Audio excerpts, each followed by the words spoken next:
যেখানে আমার কোনো মূল্য নেই, আমার প্রতি কারো বিশ্বাস নেই, মা বাবা পরিবার কারো কাছে কোনো গুরুত্ব নেই, সেখানে থেকেই বা আমার কী লাভ? আমার এখান থেকে চলে যাওয়াই ভালো। আমার চোখের সামনে আমার পরিবারের মানুষের এমন আচরণ দেখে আমি আর সেখানে দাঁড়িয়ে থাকতে পারলাম না। কাউকে কিছু না বলে চুপচাপ আমার ঘরে চলে গেলাম, আর আমার সব কাপড় চোপড়, প্রয়োজনীয় কাগজপত্র গোছগাছ করতে লাগলাম। অন্যদিকে আরোহী কান্না করতে করতে সবার সামনে হাত জোর করে বলছে, প্লিজ তোমরা সবাই আমাকে ক্ষমা করে দাও। আমি রাগের মাথায় না জেনে ভুল করে ফেলেছি, দয়া করে আমাকে ক্ষমা করে দাও। নিশ্চুপ হয়ে পাথরের মতো সবাই দাঁড়িয়ে গেছে। বাবা, তুমি তো জানো তোমার মেয়ে কত পাগলি, তুমি একটু ওনাদের বলো না আমাকে ক্ষমা করে দিতে। তোর হয়ে কিছু বলার মুখ তুই আমার রেখেছিস? তোর জন্য আমরা সবাই দিনের পর দিন একটা নির্দোষ ছেলেকে যা নয় তাই বলেছি। এরপরেও আশা করিস তোকে ক্ষমা করে দিতে বলবো? সবাই নিশ্চুপ হয়ে কান্না করছে। আরোহী, তুই এটা কিভাবে করতে পারলি? রাগের মাথায় করে ফেলেছি মা। তোর বাবা তোকে সব সময় বলতো রাগের মাথায় কিছু করিস না, কিন্তু তুই ভুল হয়ে গিয়েছে মা, আমার দ্বারা অনেক বড় ভুল হয়ে গিয়েছে। তুই এটা যা করছিস এটাকে ভুল বলা যায় না, এটা একটা অপরাধ, আর তার জন্য তোকে শাস্তি পেতে হবে। আমি যে কোনো শাস্তি পেতে রাজি আছি, তোমরা শুধু আমাকে সাগরকে এনে দাও। আমাদের সামনে এসে কান্না করে এইসব বলছিস কেন? তুই যাদের সন্তানের সাথে এইসব করেছিস তাদের কাছে গিয়ে বল। আরোহী তার বাবার মুখ থেকে এমন কথা শুনে পাগলের মতো আমার বাবার পায়ের নিচে গিয়ে তার পা ধরে কান্না করে বলে উঠল, বাবা, আপনি তো আমাকে মেয়ের মতো ভালোবাসেন, আপনার এই মেয়ে একটা অপরাধ করে ফেলেছে, দয়া করে আমাকে ক্ষমা করে দিন। বাবা নিশ্চুপ হয়ে আরোহীর দিকে অপলকভাবে তাকিয়ে আছে। বাবা, দয়া করে আমাকে ক্ষমা করে দিন না, প্রয়োজনে শাস্তি দাও, তবু আমাকে ক্ষমা করে দাও। আরোহী, তোমার থেকে আমি এটা আশা করিনি। যে মুখ থেকে বৌমা শব্দ ছাড়া কখনো কোনো কিছু বের হয়নি, সেই মুখ থেকে নিজের নাম উচ্চারণ শুনে আরোহী আরও কান্নায় ভেঙে পড়ল। অন্যদিকে আমি আমার সব কিছু গুছিয়ে ব্যাগপত্র নিয়ে ড্রয়িং রুমে আসলাম। সেখান থেকে দরজার দিকে এগোতে যেতে নিলে মা আমাকে দেখে নেয়, আর কান্না করতে করতে আমার কাছে এসে বলে, সাগর বাবা, তুই কোথায় যাচ্ছিস? বাড়িতেই। এটা তো তোর বাড়ি, তুই এখান থেকে কোথায় যাচ্ছিস? না, এটা আমার বাড়ি না, অফিস থেকে আমাকে একটা বাড়ি দিয়েছে, আমি সেখানে যাচ্ছি। তুই তোর বাড়ি থেকে কোথাও যাবি না, আমি তোকে কোথাও যেতে দিব না। তাই নাকি? তা কোন অধিকারে আমাকে এখানে রাখবে? আর আমি বা এখানে কোন অধিকারে থাকবো? আমাদের ছেলে আমার ছেলে, নিজের বাড়িতে থাকবি, আর অধিকার আসছে কেন সাগর? কিসে নিজের বাড়ি? কার বাড়ি? এটা আমার বাড়ি না, আর না এই বাড়ির মানুষ আমার আপন কেউ। তুই সব কি বলছিস? ঠিকই বলছি, এই বাড়িতে আমার আপন বলতে কেউ নেই। তাহলে আমরা কি? তোমরা? তুমি বলছো এই কথা, আর আমাকে ছেলে ছেলে বলো? কোন অধিকারে আমাকে ছেলে বলো এখন? তোকে ছেলে বলতে এখন আমার অধিকারের প্রয়োজন? আমি তোর মা হই রে। গত 6 মাস কোথায় ছিল এই মা? আমি খেয়েছি কিনা, ঠিকমতো ঘুমিয়েছি কিনা, এমনকি বেঁচে আছি কিনা, সেটা কি এতদিনে একবারও খোঁজ নিয়েছো? আমি না তোমার ছেলে? কোন জায়গা থেকে কোনো এক মেয়ে এসে আমার নামে উল্টাপাল্টা কথা বলবে, আর তুমি আমাকে না বিশ্বাস করে ওর কথাই বিশ্বাস করলে? এই তুমি আমাকে ছেলে মানো? আর বাড়ি বলো? কিসের বাড়ি? যে বাড়িতে মানুষের আপন কেউ নেই, সেটা নিজের বাড়ি বলে নাকি? এই যে তুমি যে নিজেকে আমার মা বলছো, সে কতদিন আমার খোঁজ নেয়নি? এই যে দাঁড়িয়ে রয়েছে, যে নাকি নিজেকে আমার বাবা বলে, সে তার ছেলেকে বিশ্বাস করেনি, যার নয় তার কথা শুনে দিনের পর দিন আমাকে মেরেছে, আমাকে এক ঘরে করে দিয়েছে। এই যে আমার বোন, যাকে আমি নিজের থেকে বেশি ভালোবাসি, সে নাকি আমাকে বলে আমার জন্য সে তার মা বাবা মরে যাবে। আমি নাকি এতটাই খারাপ যে আমার সাথে কথা বলে না, সবাই শুধু চুপ হয়ে আছে, কেউ কোনো কথা বলছে না। শুধু তাই নয়, আমার জন্য নাকি সে বাইরে মুখ দেখাতেও পারবে না। পরিবারের মানুষ এতটুকু আমার সাথে করতেই পারে, আর আমি ক্ষমাও করে দিতে আজকে না হয় কাল রাজি হয়ে যেতাম। কিন্তু আমার তো কোল পরিবার কি করলো? সত্যটা জানার পরেও তাদের আমার কথা বিশ্বাসই হয়নি। সে ওই মেয়ের কাছে গিয়ে একবার নয় বরং বারবার জিজ্ঞেস করেছে আমি সত্যি বলেছি কি না। এই আমার পরিবার, হায় রে পরিবার। আমি সবার দিকে তাকিয়ে আছি, এক কথা বলে পাগলের মতো হাসতে হাসতে ব্যাগপত্র উঠিয়েই যে বাড়ির দিকে পা বাড়াবো, তখনই আরোহী আমার হাত ধরে বলে ওঠে, তোমার সাথে যা করেছি আমি করেছি, আমার জন্যই ওনারা সবাই তোমাকে ভুল বুঝেছে, তুমি যা করার আমার সাথে করো, দয়া করে ওনাদের ছেড়ে যেও না। হাত ছাড়ো। প্লিজ সাগর, এই বাড়ি ছেড়ে যেও না। হাত ছাড়ো বলছি। আমি চিৎকার দিয়ে বলার কারণে আরোহী সব বাকি সবাই ভয় কেঁপে উঠলো, আর আরোহী আমার হাত ছেড়ে দিল। তারপর আমি পিছনের দিকে না তাকিয়ে বাড়ি থেকে বের হয়ে গেলাম। আর সবাই আহত নয়নে আমার দিকে তাকিয়ে রইল। আমি বাড়ি থেকে বের হয়ে যাওয়ার পর অনেকটা সময় সবাই দরজার দিকে এক দৃষ্টিতে তাকিয়ে রইল। অনেকটা সময় পর বাবা আরোহীকে বলল, আরোহী, তুমি আমাকে তো আমাদের ছেলের থেকে দূরে করে দিয়েছিলে। অন্তত ও আমাদের চোখের সামনে ছিল। এখন ওকে নতুন বাসা দিয়ে সেই চোখের দেখার অধিকারটুকু কেড়ে নিলে। বাবার কথা শুনে আরোহী দরজার সামনে থেকে দৌড়ে বাবার কাছে গিয়ে বলল, বাবা বিশ্বাস করেন, আমি ওকে কোনো নতুন বাসা দেইনি। এত কিছুর পরেও তুমি আমাকে তোমাকে বিশ্বাস করতে বলছো? হ্যাঁ বাবা, বলছি, কারণ ওকে নতুন বাসা আমি দেইনি, বরং ওর নতুন বস দিয়েছে। তুমি আর কত মিথ্যে কথা বলবে একটু বলতে পারো? তুমিই তো ভাইয়ার বস ছিলে আর আছো, তারপরেও এত মিথ্যে কথা বলে কি পাচ্ছো? নিধি, বিশ্বাস করো, আমি এখন যা বলছি সব সত্যি বলছি। এটা ঠিক, আমি সাগরের বস ছিলাম, কিন্তু এখন আর আমি ওর বস নেই। বস নেই মানে? গত মাসে সাগর আমাদের অফিস থেকে চাকরি ছেড়ে দিয়েছে আর নতুন এক জায়গায় চাকরি নিয়েছে। থাক আরোহী, তুমি অনেক মিথ্যা কথা বলে ফেলেছো, আর মিথ্যা বলো না। ও মিথ্যা কথা বলছে না, সাগর সত্যি গত মাসে আমাদের অফিস থেকে চাকরি ছেড়ে নতুন অফিসে জয়েন করেছে। আমরা সাগরকে কি এতটাই পর করে দেখেছিলাম, যার জন্য ও আমাদের এই কথা একবার পর্যন্ত বলল না? 6 মাস ধরে ওর সাথে কথা তো দূরের কথা, ওর সাথে সামনে পৌঁছতে যায়নি, সে হিসেবে পর তো করেছিলাম। আমাদের মতো নিষ্ঠুর মা বাবা হয়তো পৃথিবীতে আর নেই, যারা নাকি একটা মিথ্যাকে বিশ্বাস করে তাদের ছেলেকে অবিশ্বাস করেছে। হ্যাঁ ঠিক বলেছো। আহত সুরে চলো চোখে মা বাবা দুজনে একে অপরে এসব বলে ওঠে। এখন তারা বুঝতে পেরেছে এতদিন তারা আমাকে কষ্ট দিয়েছে, কিন্তু এখন অনেক দেরি হয়ে গেছে। তারপর অনেকটা সময় এভাবে কেটে যায়, কেউ আর কিচ্ছু বলে না, সবাই পাথরের মূর্তির মতো হয়ে যায়। আরোহী তার মতো দাঁড়িয়ে দাঁড়িয়ে কান্না করতে থাকে। আজকে কেউ আর আরোহীর কান্না থামাতে আসে না। অনেকটা সময় পর আরোহীর মা বাবা মাথা নিচু করে আমার মা বাবার থেকে অনুমতি নিয়ে বাসা থেকে বেরিয়ে যায়। তারা চলে যাওয়ার পর নিধি তার ঘরে চলে যায়, আর আরোহীকে কেউ কিছু না বলে যে যার ঘরে চলে যায়। অন্যদিকে আমি আমার বাসা থেকে বেরিয়ে নতুন ফ্ল্যাটে উঠি। নিজের ঘরে ব্যাগপত্র রেখে সরাসরি গোসল করতে চলে যাই। সেখানে ঝর্ণা ছেড়ে অনেকটা সময় ধরে বসে থাকে আর একটু আগে ঘটে যাওয়া সব ঘটনা ভুলে যাওয়ার চেষ্টা করি। তারপর দেখতে দেখতে 1 কি 2 দিন চলে যায়। আমি আমার মতো থাকি, আর বাড়িতে তারা তাদের মতো, কিন্তু বাড়ি আগের মতো নেই। বাড়ির সবার মুখে হাসি হারিয়ে গেছে, কেউ আর আগের মতো কারোর সাথে কথা বলে না। আর আরোহীর সাথে কথা বলা তো একদমই বন্ধ। 2 দিন পর রাতে মা বাবা ড্রয়িং রুমে বসে রয়েছে। তখন মা বাবাকে বলে, তোমার কি মনে হয় না আমাদের সাগরের কাছে যাওয়া উচিত? মনে তো হয়, কিন্তু আমরা কোন মুখে ওর সামনে গিয়ে দাঁড়াবো? আমরা এতদিন ওর সাথে যা করেছি, তারপর ওর আর সামনে গিয়ে দাঁড়ানোর মুখ আমার নেই। তাই বলে ছেলেটার কাছে যাবে না? আমি জানি আমরা যা করেছি ঠিক করিনি, এবং তার জন্য সাগর আমাদের উপর রাগ অভিমান করে রয়েছে। এখন যদি আমরা ওর সেই রাগ অভিমান না ভাঙিয়ে হাতের উপর হাত রেখে বসে থাকি, তাহলে কি ও আমাদের কোনোদিন ক্ষমা করবে? তখন তো ওর অভিমান আরও বেড়ে যাবে। বলো না, তুমি যাবে কি না, নাকি ছেলে রাগের মাথায় কিছু বলে দিবে দেখে ভয় পাচ্ছ, কোনটা? ভয় আমি পাচ্ছি না, আমি যে ভুল করছি তার জন্য ও আমাকে একটা কেন 1000 কথা শুনিয়ে দিলে আমার দুঃখ নেই। তাহলে চলছো তো ওর কাছে? কিভাবে যাব? আমরা তো ওর ঠিকানা জানি না। আচ্ছা, ফোন করে দেখলে হয় না? ভাইয়া আমাদের ফোন ধরবে না। তোকে কে বলেছে? আমি এই কয়দিনে অনেকবার ফোন করেছি, কিন্তু ভাইয়া রিসিভ করেনি। তাহলে উপায়? আপনারা চাইলে আমি আপনাদের সাগরের কাছে নিয়ে যেতে পারি। তুমি ওর ঠিকানা জানো? না, কিন্তু ও যে অফিসে চাকরি করে সেটা জানি। ওনাদের কাছে ওর ঠিকানা জানতে চাইলে ওনাকে আমাকে দিয়ে দিবে। তাহলে তুমি একটু আমাকে ওর ঠিকানা এনে দাও। আচ্ছা, আপনারা যদি কিছু না মনে করেন তাহলে আমি কি আপনাদের সাথে যেতে পারি? কেন? এখন আবার আমাদের সাথে গিয়ে কি করবে? এমনি ভাইয়াকে আমাদের থেকে দূরে সরিয়ে বন ভরেনি। আরোহী নিধির কথা শুনে কষ্ট পেয়েছে, যার কারণে তার চোখের কোণে মুহূর্তের মধ্যে জল এসে পড়ল।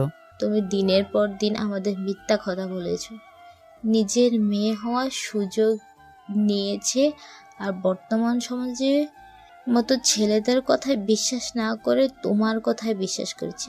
যার কারণে নিজের ভাই নিজের ছেলের কথা বিশ্বাস না করে তোমার মতো খারাপ মেয়ের কথা বিশ্বাস করছে। নিধি, এবার থাম। কেন থামবো বলো মা, কেন থামবো? ওনার মিথ্যা কথা বিশ্বাস করে আমি দিনের পর দিন আমার ভাইয়াকে অপমান করেছি, তার সাথে কথা বলিনি, আর আমি ওনাকে এখন কিছু বলতে পারবো না? সব কিছু করার একটু সময় আছে, তাই এখন চুপ করে যা। বাবার কথা শুনে নিধি চুপ তো করে গেল, কিন্তু রাগের মতো ফুঁসতে থাকলো। তারপর নিজের রুমে চলে যায়। তখন আরোহী বাবাকে বলল, আপনারা একটু বসুন, আমি ফোন করে ঠিকানা এনে দিচ্ছি, আর আপনারা চিন্তা করিয়েন না, আমি আপনাদের সাথে যাব না। কথাটা শেষ করে আরোহী নিজের ঘরে চলে যেতে গেল। কিছু সময় পর আরোহী আমার ঠিকানা এনে দিল, আর পরের দিন আমার কাছে যাওয়ার জন্য প্রস্তুতি নিল। পরের দিন আমি বাসায় ছিলাম। দুপুরের দিকে মা বাবা আর নিধি আমার কাছে আসলো। তারপর সেখানে এমন কিছু ঘটলো যা কোনোদিনও আশা করিনি। দুপুরের দিকে আমি হোটেল থেকে খাবার এনে খেয়ে একটু শুয়েছি। ঠিক তখনই আমার বাসার কলিং বেল বেজে ওঠে। আমি বিছানা থেকে উঠে দরজা খোলার পর দেখতে পেলাম মা বাবা নিধি দাঁড়িয়ে রয়েছে। তাই আমি কাউকে কিছু না বলে আবারও দরজা আটকে দিতে লাগলাম। আমাকে দরজা আটকানো দেখে মা বলল, কি রে, আমাদের দেখে দরজা বন্ধ করছিস কেন? আমাদের বাসায় ভিতরে ডাকবি না? আপনাদের আমার বাসার ভিতরে ঢোকানোর কোনো কারণ আমি দেখছি না, তাই দরজা দিয়ে দিচ্ছি। ভাইয়া, এভাবে বলিস না, আমাদের খারাপ লাগে তো। এই মেয়ে, ওই কে তোর ভাইয়া? হ্যাঁ, কে তোর ভাইয়া? আমি কারো ভাইয়া না। চুপ হয়ে গেল, আর একটু ভয়ও পেল। সাগর, তুই নিধির সাথে এইভাবে কথা বলছিস কেন? কেন, খারাপ লাগছে? যদি খারাপ লাগে তাহলে আপনি আপনার মেয়েকে নিয়ে এখান থেকে চলে যান। সাগর, বাবা বোনের সাথে এইভাবে কেউ কথা বলে? কিসের বাবা বোন? কার বাবা কার বোন? আমার এই পৃথিবীতে কেউ নেই, না মা না বাবা আর না কোনো বোন। তাহলে আমরা কে? আমি কি জানি আপনারা কে? সাগর, আমরা জানি তুই আমাদের ওপর রেগে রয়েছিস, তাই বলে তুই আমাদের সাথে এমন পরের মতো ব্যবহার করবি?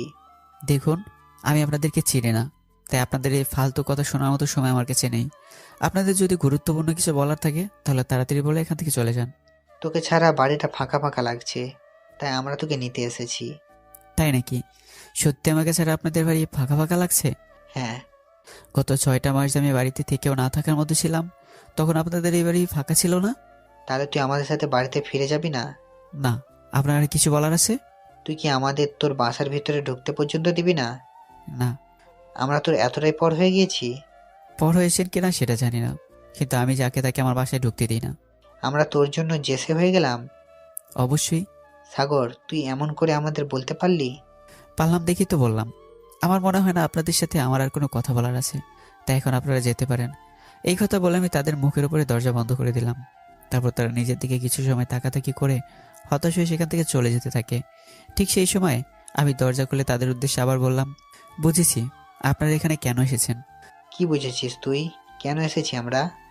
আমি আপনাদের বাড়ি থেকে চলে এসেছি, এখন আপনাদের কে প্রতি মাসে খরচ দেবে, কিভাবে আপনাদের সংসার চলবে, এইসব চিন্তা করে আমাকে নিতে এসেছেন, তাই না? আপনারা এই বিষয় নিয়ে কোনো চিন্তা করবেন না। আমি প্রতি মাসে ঠিক আপনাদের খরচ দিয়ে আসবো। টাকা নিয়ে আপনাদের একটু চিন্তা করতে হবে না। যদি কখনো টাকা শেষ হয়ে যায়, ভালো লাগে, তাহলে আমাকে ফোন করে দেবেন, আমি পাঠিয়ে দেব। তবে হ্যাঁ, টাকা ছাড়া অন্য কোনো প্রয়োজন ছাড়া আমাকে ফোন দেবে না, নাহলে আমি কখনো আপনাদের ফোন ধরবো না। তুমি তো এমনি আমাদের ফোন ধরো না, এটা নতুন করে বলার আবার কি আছে? আমি জানি আপনারা আমাকে ফালতু কথা বলার জন্য ফোন করেন, তাই আমি ফোন ধরি না। ও হ্যাঁ, এখন আপনারা এখান থেকে যেতে পারেন। এই বলে আমি যে দরজা বন্ধ করতে নেব, ঠিক তখনই বাবা বলল, তাহলে তোর সাথে কি আমাদের এখন শুধু টাকা পাঠানোর সম্পর্ক আছে? ধরে নিন তাই। নিশ্চুপ হয়ে গেল বাবা, আর অপলকভাবে আমার দিকে তাকিয়ে থাকলো। শুধুমাত্র ছোট থেকে আমার পেছনে এত টাকা খরচ করে আমাকে এত বড় করেছেন, তাই এই সকল সম্পর্ক রয়েছে। না হলে আমি এই বাড়ি থেকে চলে আসার সাথে সাথে এটাও থাকতো না। তুই তাহলে এখন মায়ের স্নেহ, বাবার কষ্টের টাকা আর বোনের ভালোবাসার প্রতিদান দিচ্ছিস? ধরে নিন তাই। একথা বলে আর আমি কিছু না বলে তাদের মুখের উপর দরজা বন্ধ করে দিলাম। সেই সাথে তাদের তিনজনের চোখে রাজ্যের জল এসে হাজির হলো। তারপর কেউ আর কারোর সাথে কথা না বলে বাসায় চলে যায়। আর ওই দরজা খুলে তাদের বাসার ভিতরে নেয় এবং কি হয়েছে না হয়েছে জানার জন্য অপেক্ষা করছিল। কিন্তু তাদের বাসার ভিতরে এই অবস্থায় ঢুকতে দেখে আর কিছু জিজ্ঞাসা করার সাহস করে উঠতে পারে না।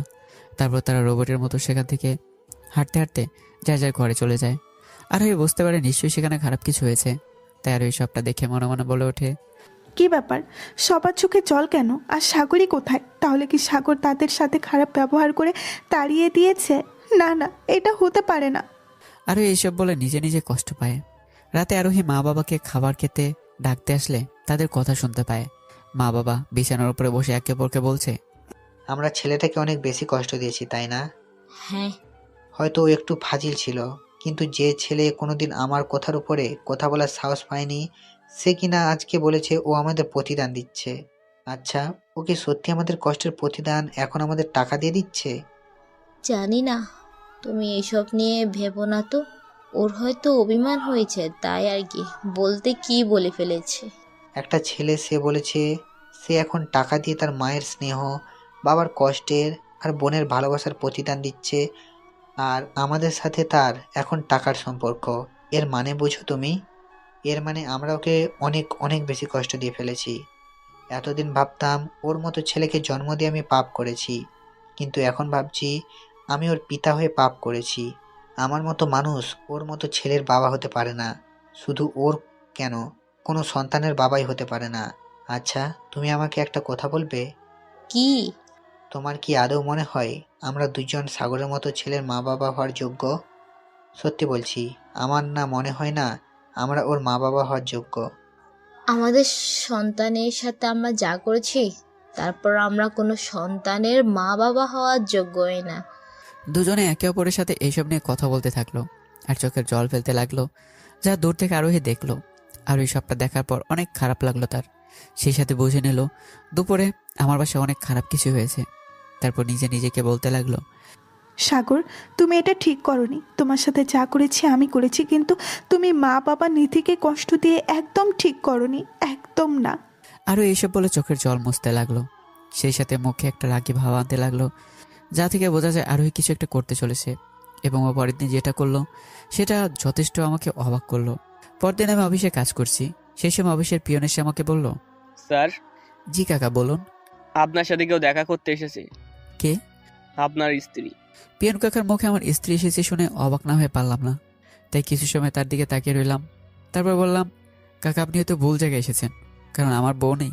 কিন্তু যে এসেছে উনিই তো বললো আপনার বউ। হয়তো অন্য কারো কথা বলেছে আর আপনি আমার কাছে এসে পড়েছেন। কিন্তু উনি যে আপনার নাম বললো। হয়তো ভুল শুনেছেন। ঠিক আছে, তাহলে আমি আবার উনার কাছে গিয়ে জিজ্ঞাসা করি। এই কথা বলে পিয়ন কাকা মাথা চুলকাতে চুলকাতে সেখান থেকে চলে গেল। আমি বিশ্বাস বা আশা করিনি কখনোই যে আরোহী আমার কাছে বউয়ের পরিচয় আসবে, তাই আমার বউ থাকা সত্ত্বেও আমি পিয়ন কাকাকে না করে দিলাম। কিছু সময় পর পিয়ন কাকা এসে আবারও বলল, স্যার, জি বলুন। উনি আপনার কাছে এসেছেন আর উনি আপনার বউ। এইবার আমি ভালো করে জিজ্ঞেস করে এসেছি। কাকা আপনি ওনার কাছে গিয়ে বলুন আমার বউ নেই, আর আমি কারোর সাথে দেখা করতে পারবো না, এবং তাকে চলে যেতে বলুন। ঠিক আছে। তারপর কাকা তার কাছে চলে গেল এবং আমি ভাবনার জগতে হারিয়ে গেলাম। এতক্ষণ আমি বেশ বুঝতে পেরেছিলাম আরোহী আমার অফিসে এসেছে, তাই আর বেশি করে ওর সাথে দেখা করতে গেলাম না। অন্যদিকে পিয়ন কাকা আমার বলা কথা আরোহীকে গিয়ে বললে পরে আরোহী রেগে যায় এবং সে অবস্থায় হনন করে আমার কাছে আসে। তারপর আমাকে টান দিয়ে দাঁড় করিয়ে আমার কলার ধরে অনেকটা চিৎকার করে বলল, তোর এত বড় সাহস, তুই আমাকে বউ হিসাবে অস্বীকার করিস? বল, তুই কোন সাহসে আমাকে বউ হিসাবে অস্বীকার করেছিস? আমি শুধু নিশ্চুপ হয়ে আরোহীর কাণ্ড কারখানাগুলো দেখছি। কি হলো বল, তুই কোন সাহসে আমাকে বউ হিসাবে অস্বীকার করছিস? আরোহী এই শহরে নাম করা একজন ব্যবসায়ী, সবাই তাকে চেনে। তার মধ্যে একজন ব্যবসায়ী আমার কাছে এসে নিজেকে আমার বউ হিসেবে দাবি করছে, ও আমার কলার ধরে রয়েছে। এটা দেখে অফিসে সবাই অবাক হয়ে যায় আর আমাদের দিকে চোখ বড় বড় করে তাকিয়ে থাকে। আমি সবার দিকে একবার চোখ বলে আরোহীকে বললাম, আরোহী আমার কলা ছাড়ুন। ছাড়বো, কিন্তু তুই আগে বল কোন সাহসে তুই আমাকে বউ হিসাবে অস্বীকার করছিস? আরোহী তখন আমার কলা শক্ত করে ধরে রেখেছে, যা আমাকে রাগ উঠিয়ে দেয়। তাই আমি আরোহীর হাত ধরে ঝাড়া দিয়ে আরোহীকে বললাম, কারণ তোকে আমি আমার বউ হিসেবে মানি না। তুই না মানলেও আমি তোর বউ। এটাই আমার পোড়া কপাল, যার কারণে তুই এখনো কাগজে কলমে আমার বউ হিসেবে রয়েছিস। কাগজে কলমে হোক আর যেইভাবেই হোক আমি তোর বউ। হ্যাঁ, সেটা মাত্র 2 দিনের জন্য। মানে? মানে 2 দিন পর তোর আর আমার ডিভোর্সের তারিখ। সেদিন আমি তোর সাথে আমার এই কাগজে কলমের সম্পর্ক শেষ করে দেব। আমার কথা শোনা মাত্র আরোহীর চোখের কোণে জল চলে আসলো। তারপর কিছু সময় তাকিয়ে থেকে বলল, তুমি সত্যি আমাকে ডিভোর্স দিয়ে দিবে? তোর নিজের কি মনে হয় তোর মতো মেয়ের সাথে সংসার করা যায়? যে মেয়ে নিজের অফিসে তো আমাকে অপমান করেছি তো, আর এখন এখানে এসে মুক্তি দিচ্ছে না। আমার কলিগদের সামনে আমাকে ছোট করার জন্য নাটক শুরু করে দিয়েছিস। বিশ্বাস করো, আমার কোনো ইচ্ছা ছিল না তোমার কলিগদের সামনে তোমাকে ছোট করার। চুপ, একদম চুপ। তুই আর ওই মুখ দিয়ে একটা কথা বলবি না। তুই কি চাস আর না চাস সেটা আমি ভালো করেই জানি। এখনো সময় আছে, এখান থেকে চলে যা, কারণ এটা তোর অফিস না। আমি এক্ষুনি এখান থেকে চলে যাব, কিন্তু তোমার কাছে একটা রিকোয়েস্ট ছিল। তোর কোনো রিকোয়েস্ট শোনা বা রাখার মতো সময় আমার কাছে নেই। আমি জানি আমি তোমার সাথে যা করেছি তারপর তুমি আমাকে তোমার স্ত্রী হিসাবে আর গ্রহণ করবে না। এমনকি আমি বলবো না যে তুমি আমাকে গ্রহণ করো, কিন্তু আমার জন্য তুমি তোমার পরিবারের মানুষকে কষ্ট দিও না। ওনারা তোমার সাথে যা করেছে সবটা আমার জন্য করেছে। আমি তাদের যেমন করে বুঝিয়েছি তারা তেমনই বুঝেছে, আর তাই ওইসব তোমার সাথে করেছে। যদিও আমি জানি না কালকে তুমি ওনাদের সাথে কি করেছো, কিন্তু তাদের মুখ দেখে আমি বুঝেছি তুমি ভালো কোনো ব্যবহার তাদের সাথে করনি। সেজন্যই আমি এসেছি তোমায় কিছু বলার জন্য। করার বা শাস্তি দেওয়ার থাকলে আমাকে দাও, তাদের দিও না। তোর হয়েছে, হলে এখান থেকে যা। আর আমি কার সাথে কি করব না করব সেটা তোর থেকে জেনে শিখে করব না। তাই তুই এখান থেকে চলে যা, না হলে তোর ঘাট ধরে টানতে টানতে অফিসের বাইরে ফেলে আসবো। তখন তোর মান সম্মান কোথায় থাকবে একটু ভেবে দেখ। তাই ভালো চাইলে আমার সামনে থেকে চলে যা। আমি রাগে চটপট করতে করতে কথাগুলো বললাম। তারপর আরোহী আর সাহস করে কথা না বলে সেখান থেকে চলে যায়। তারপর দেখতে দেখতে চলে গেল কয়েকটা দিন। আমাদের ডিভোর্সের দিনও চলে আসলো। সবাই কোর্টে উপস্থিত হলাম। এই দিনগুলোতে আরোহী একবারও আসেনি। আজকে দেখলাম আরোহীর মুখ একদম শুকিয়ে গেছে, হয়তো খাবার খায় না। জজ সাহেব যখন আমাদের মত শুনতে যাচ্ছিল তখন আরোহী বলে আরোহী আমার সাথে থাকতে চায়, কিন্তু একজনের মধ্যে তো কিছু হবে না। তাই জজ আমাকেও জিজ্ঞাসা করে। তখন আরোহী চলো চলো চোখে আমার দিকে তাকিয়ে থাকে, যাতে আমি কেউ ডিভোর্স না দিই।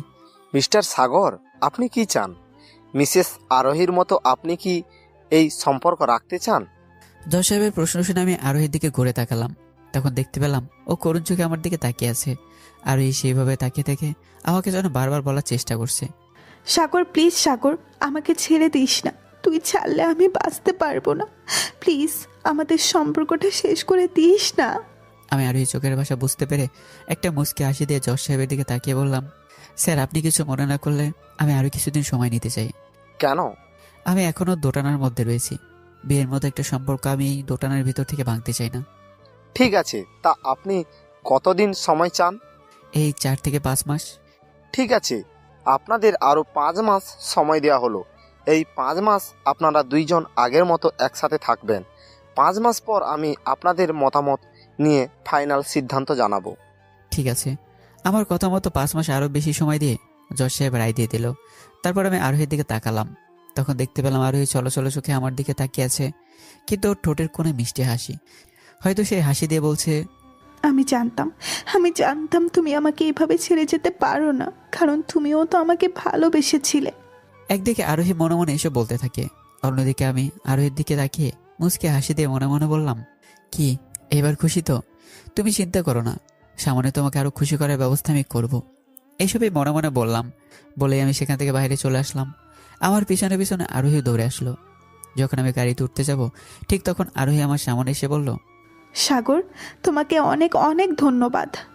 আমি নিশ্চয়ই আরোহীর দিকে তাকালাম। এই গাড়িতে উঠছো কেন? চলো আমার সাথে, আমরা একসাথে যাই। একসাথে কোথায় যাব? কেন? বাসায়। কার বাসায়? কার বাসায় মানে? আমাদের বাসায়, তোমার বাসায়, যেখানে তোমার মা বাবা বোন মানে আমার শ্বশুর শাশুড়ি আর ননদ থাকে। আমি সেখানে যাব না। যাবে না কেন?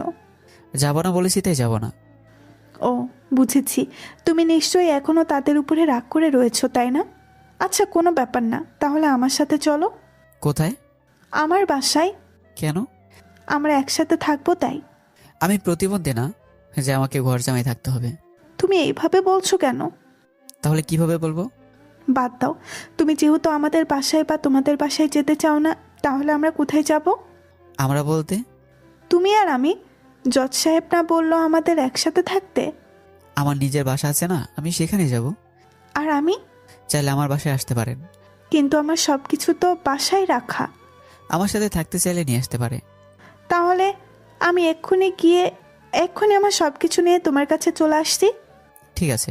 আমার বাসার ঠিকানা জানেন তো? হ্যাঁ জানি। ঠিক আছে, আমি এখন তাহলে যাচ্ছি। একথা বলে আমি সেখান থেকে গাড়িতে উঠে আমার বাসায় চলে আসলাম। আর ওই খুশি মনে আমাদের বাসায় চলে গেল। অন্যদিকে কোর্টে বাবা এসেছিল জজের রায় আর আমার সাথে কথা বলতে, কিন্তু আমার ইচ্ছে ও পরে আমার সাথে আরোহীকে কথা বলতে দেখে সে আমার সাথে কথা না বলে চলে যায়। বাবা বাসায় যাওয়ার পর মা নিধি তার কাছে এসে বলে, বাবা কোর্টের রায় কি হলো? তোমার সাগরের সাথে কথা হয়েছে? ও কি আসতে চেয়েছে? বলো না বাবা, ওই মেয়ে আমাদের বাড়ি থেকে তাহলে এখন চলে যাবে তো? কি হলো, তুমি চুপ করে রইলে কেন? তারপর বাবা কোর্টে ঘটেছে সব ঘটনা বলল। সাগর হঠাৎ এই সিদ্ধান্ত নিলে কেন? জানি না। তোমার ওর সাথে পরে বাসায় ফিরে আসা নিয়ে কথা হয়েছে? না। কেন? সাগর বাইরে এসে ওই মেয়ের সাথে কথা বলে চলে যায়, তাই আর কথা বলা হয়নি। ওহ আচ্ছা। তারা এইসব কথা যখন বলছে সেই সময় আরোহী খুশি খুশি মনে বাড়ির বাইরে এসে উপস্থিত হয়। সেটা দেখে নিধি বলে, এসে পড়েছে রাক্ষসী, আমার ভাইয়াকে আমাদের কাছ থেকে কেড়ে নিয়ে দেখোনি নিজে কত খুশি। আহ নিধি চুপ কর তো। নিধি কথাগুলো একটু জোরে বলে, যার কারণে আরোহী সবটা শুনে ফেলে। আর ওর হাসি মুখ থেকে হারিয়ে যায়। কেন মা, চুপ করবো কেন? যা সত্যি তাই তো সেটাই বলছি। থাক না, ওর মতো। তুই ওর বিষয় নিয়ে কথা বলছিস কেন? থাকবে কেন? ও আমাদের থেকে আমাদের ভাইয়াকে কেড়ে নিয়েছে, এখন আবার আমাদের ঘতে লবণের ছিটা দেওয়ার জন্য আমাদের সামনে নির্লজ্জের মতো খুশিতে নাচছে। নিধি, চুপ করো তো। কিন্তু বাবা, আমি তোমাকে চুপ করতে বলেছি।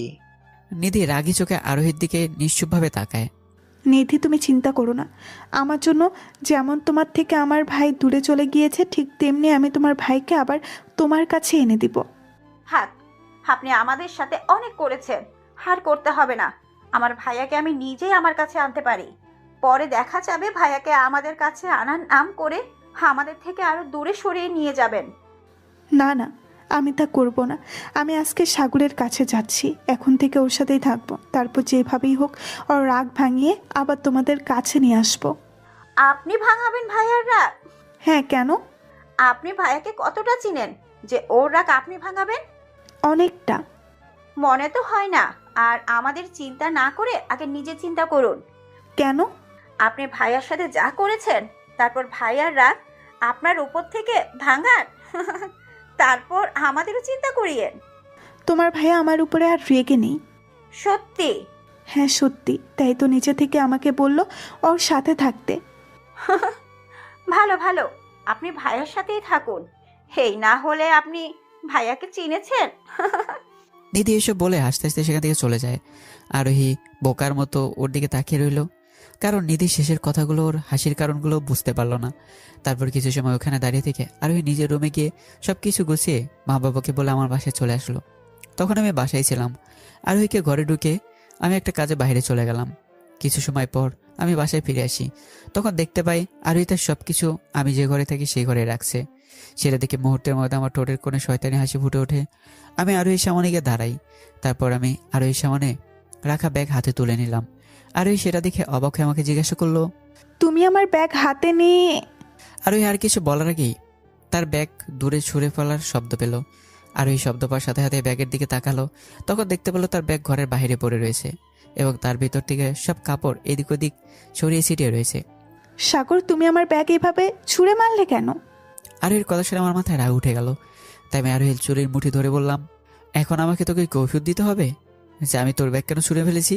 বল, তোকে কৈফিয়ত দিতে হবে নাকি? আহ আহ আহ সাগর, লাগছে। লাগুক, বল কোন সাহসে আমার কাছে কৈফিয়ত চাইলি? আমি কৈফিয়ত চাইনি, আমি শুধু জানতে চেয়েছি। তোর সবকিছু জানার অনেক ইচ্ছে, তাই না? না মানে? হায়, তোকে আমি সবকিছু জানাচ্ছি।